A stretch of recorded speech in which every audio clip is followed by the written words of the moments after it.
সালাম আলাইকুম। ভাই শুনেন শুনেন, যে ভাই আপনি এটা কি বললেন? আপনি সালামটা দিলেন, সালামের মধ্যে তো ভুল আছে। কেন ভাই, আমি তো সালাম দিয়েছি, সালাম আলাইকুম। না ভাই, সালামটা হচ্ছে একটা দোয়া।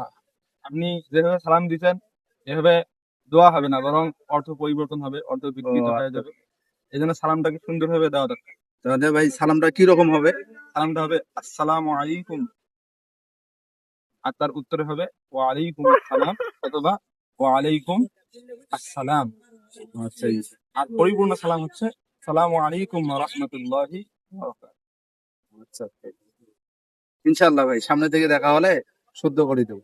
ইনশাআল্লাহ। আসসালামু আলাইকুম ওয়া রাহমাতুল্লাহি ওয়া বারাকাতুহু। ওয়ালাইকুম আসসালাম ওয়া রাহমাতুল্লাহ। তো বন্ধুরা, আপনারা দেখতে পারলেন যে সালামের সঠিক নিয়ম কি। আপনারা এখন থেকে এভাবেই সালাম দিবেন, আদান প্রদান করবেন। আর আমাদের যে ইউটিউব চ্যানেল সৌতুল হেদায়া, এই চ্যানেলটাকে সাবস্ক্রাইব করে পাশে থাকবেন। ধন্যবাদ।